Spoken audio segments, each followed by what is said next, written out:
Acuplus Interior and Electronics. കേരളത്തിന്റെ വിനോദസഞ്ചാര ഭൂപടത്തിലെ പ്രധാന കേന്ദ്രമായ പാലക്കാട് നെല്ലിയാമ്പതിയിലെത്തുന്ന വിനോദസഞ്ചാരികളുടെ നടുപൊടിക്കുകയാണ് ഇവിടുത്തെ ഗ്രാമീണ പാത. നെല്ലിയാമ്പതി ഊത്തുകുഴി പ്രദേശത്തെ റോഡാണ് 2 പതിറ്റാണ്ട് കാലമായി സഞ്ചരിക്കാൻ കഴിയാതെ തകർന്ന് തരിപ്പണമായത്.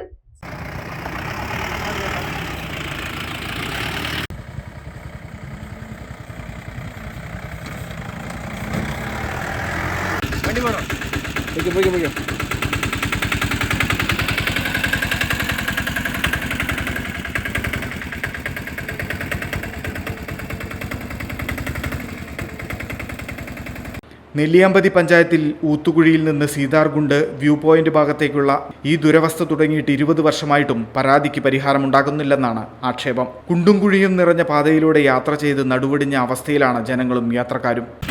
യാത്രാ ദുരിതം ഭയങ്കര ബുദ്ധിമുട്ടാണ്. ഈ ഓട്ടോയിൽ ഓടിക്കുന്നതും നടുവൊടിയുന്ന രീതിയിലുള്ള ഇതാണ്. അതുപോലെ യാത്രക്കാരും അതുപോലെ അവർ സങ്കടം പറയുന്നുണ്ട്. ആരും വണ്ടി വിളിക്കാത്ത അവസ്ഥയിലെത്തിയത്. വണ്ടിയിൽ യാത്ര ചെയ്യാൻ സാധിക്കില്ല, അത്രയും ദുരിതമാണ്. പഞ്ചായത്തിലെ 1, 2, 3 വാർഡുകളിലെ ജനങ്ങളുടെ ആശ്രയമാണിത്. മാത്രമല്ല നിരവധി വിനോദസഞ്ചാരികൾ എത്തുന്ന കേരളത്തിലെ പ്രധാനപ്പെട്ട വിനോദസഞ്ചാര കേന്ദ്രം കൂടിയാണിത്.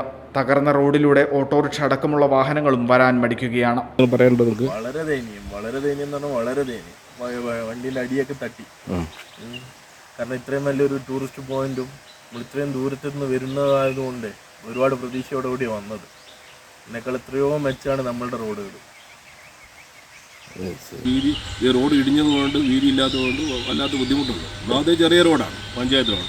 അതിൻ്റെ ഇടയ്ക്ക് ഇങ്ങനത്തെ പൊട്ടിപ്പൊളിഞ്ഞതും പിന്നെ വണ്ടി സമയത്ത് എത്താൻ പറ്റാത്ത ഒരു സാഹചര്യമൊക്കെ ഉണ്ട്. അതുപോലെ തന്നെ ഒരു ആസ്തി കേസ് നമ്മൾ എത്രയും പെട്ടെന്ന് ഒരു ജീവൻ രക്ഷിക്കാനുള്ള ഒരു കാര്യത്തിനാണ് നമ്മൾ കൊണ്ടുപോവുകയാണെങ്കിലും അവിടെ എത്തുമ്പോഴേക്ക് ജീവൻ പോകുന്ന അവസ്ഥയാണ് ഉള്ളത്. ഒന്നാമത് ആകെ ഒരു പ്രധാന നെല്ലിയാമ്പതിൽ പ്രാഥമിക ഒരു ആരോഗ്യ കേന്ദ്രമേ ഉള്ളൂ. അത് കഴിഞ്ഞാൽ നേരെ പോകണം 30 കിലോമീറ്ററുള്ള നെന്മാറയ്ക്കാണ്.